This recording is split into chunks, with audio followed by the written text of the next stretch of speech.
to give interviews and hold a press conference about the fact that the UN Women organization is silent about the atrocities on October 7th. And I hope everybody here appreciates the way that she's moved forward and became such an important voice. But the next question is to you, Heidi.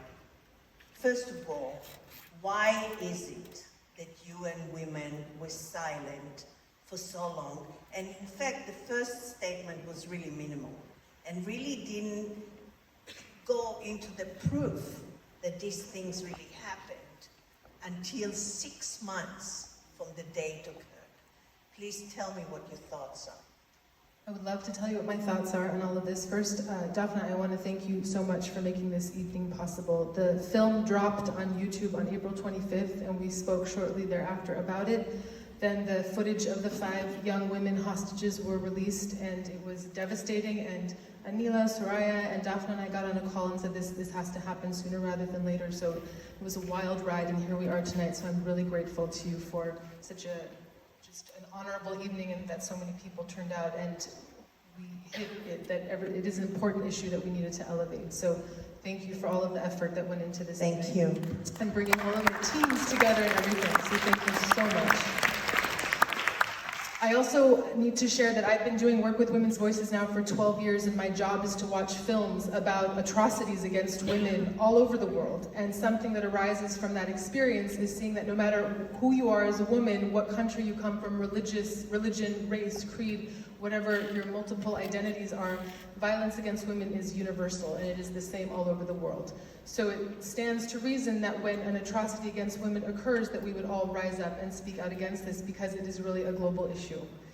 So the silence of UN Women shocked me, as did the silence of women's rights organizations all over the world, because everything I thought we were going toward apparently was a lie, and I'm still recovering from this and carefully figuring out who are the allies in this work and how do we move forward in this time. But the truth of the matter is that as a world, as a global culture, we have an issue with sexual violence and not addressing it. So it is actually the best time in the world to be a woman. You have access to economic opportunities, education, political representation, but the one statistic that only gets worse is violence against women. Before the pandemic, it was 1 in 4 women in the world will experience violence in their lifetime. After the pandemic, it's 1 in 3. In preparation of this evening, I scrolled through every single tweet of Secretary General Antonio Guterres to see, how much did he talk about the sexual violence of Hamas, and, because everyone has different accusations. They did address it, they didn't address it, so I'm like, fine, let me just go to the horse's mouth and see what he did or didn't say. There is sexual violence happening in Tigray, forced sterilization of Uyghur women in China.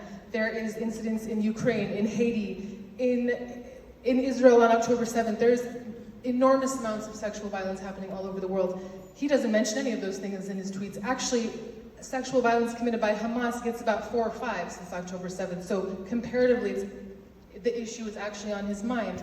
At the same time that he was finally making a statement publicly around November 29th, at the same time, UN peacekeepers who had traded services they were supposed to provide to women in the DRC for sex were finally being brought to justice. And he didn't tweet about that. That would have been a real effort to show we are serious about addressing sexual violence in the world. So this is a global women's rights issue. It is not surprising that the UN was silent on it. What was surprising was that the rest of the world was silent on this issue. Yes. Yes. It's actually shocking for me to think